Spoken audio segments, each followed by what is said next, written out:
Jim Jones crashes out as Brooke Bailey receives $19 million after divorce. She tricked him.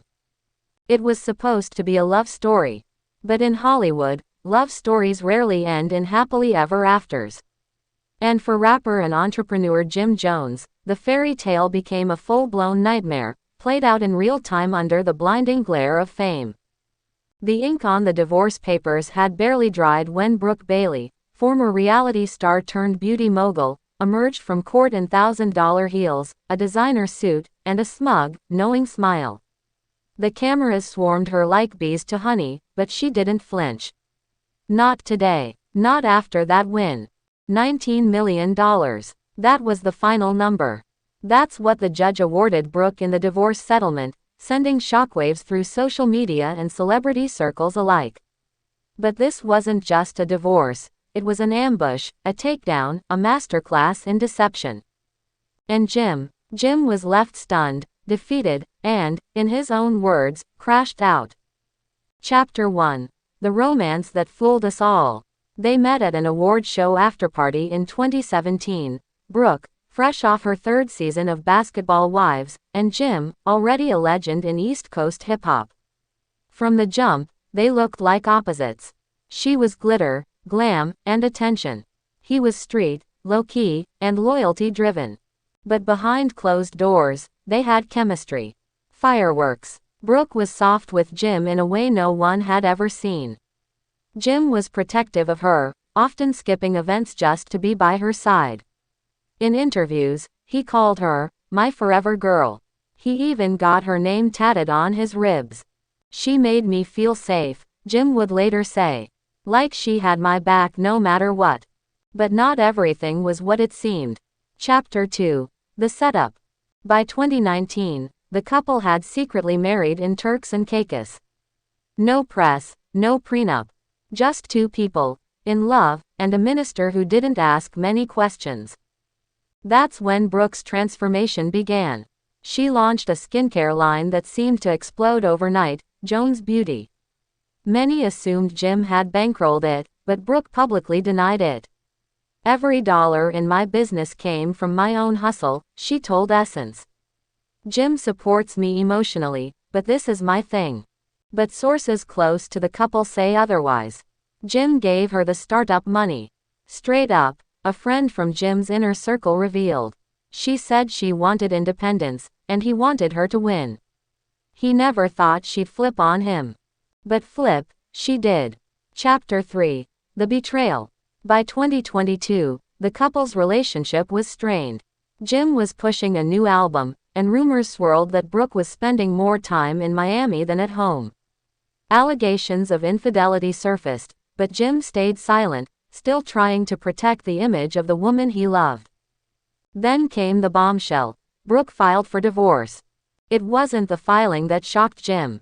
It was the strategy. According to court documents leaked to the press, Brooke's legal team had spent months digging through Jim's assets. Offshore accounts, real estate holdings, even investments in NFT projects, all were targeted. "She had a war chest of receipts," said one legal analyst. "She knew where everything was hidden, and she went for the jugular." The judge agreed. Despite Jim's lawyers arguing for a 50-50 split or at least a reduction due to entrepreneurial support, the court ruled in Brooke's favor. $19 million, plus two of their homes, and a 12% stake in Jones Beauty. Chapter 4. Public fallout. Once the story hit TMZ, the internet erupted. Fans were torn, some praising Brooke for playing a cold, strategic game, others accusing her of being a gold digger. Twitter threads broke down the case like a legal drama.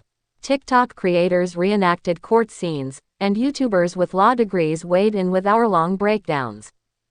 Jim, for the most part, went quiet. Until he didn't. Chapter 5. Jim's breakdown. 2 weeks after the court ruling, Jim took to Instagram Live. He was sitting in his studio, eyes bloodshot, sipping something strong out of a solo cup. "She got me," he said. "I ain't even gone lie to y'all. She tricked me." The live lasted 46 minutes and became a trending topic within an hour. Jim talked about the marriage, the money, the betrayal. He even played unreleased music that hinted at heartbreak and revenge. "I gave that woman my soul," he said. "And she turned it into a business transaction." Fans rallied behind him. Memes flew. Merch dropped. One hoodie read, "Don't get Brooked." But while Jim vented, Brooke thrived. Chapter 6. Brooke's Bounce Back. Less than a month after the settlement, Brooke launched brokebailey Ventures, a lifestyle incubator aimed at empowering women through financial literacy and brand ownership. She signed a book deal, landed a partnership with a major cosmetics brand, was spotted at Paris Fashion Week with a new NBA player. Rumors of a Netflix docuseries swirled. When asked about the divorce on The Real, Brooke sipped champagne and said, "I played the game I was dealt. And I played it well." Chapter 7. The Real Cost. But not all money is worth the price.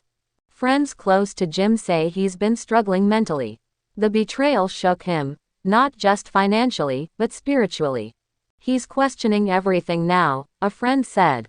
"He doesn't trust women, lawyers, or even himself. That kind of blow changes a man." Brooke, for her part, hasn't shown any signs of remorse. She continues to rise, leveraging the narrative for empowerment branding, while Jim rebuilds, quieter now, but more focused. His upcoming album, tentatively titled Crashed Out, is already generating buzz. One leaked lyric reads, "She smiled when I signed it, laughed when I cried it, love ain't a promise, it's a contract, private." Chapter 8. Lessons and Legacy. In a culture obsessed with relationships, betrayal, and comeback stories, the Jim and Brooke saga is a cautionary tale. About love and money. About power and perception. Did Brooke trick him? Or did Jim ignore the signs? Was it love or leverage? Only they know for sure. But one thing's clear, Brooke walked away $19 million richer, and Jim walked away with a heart broken wide open. One rebuilt a brand, the other's rebuilding a soul. And in the end, maybe that's the real crash.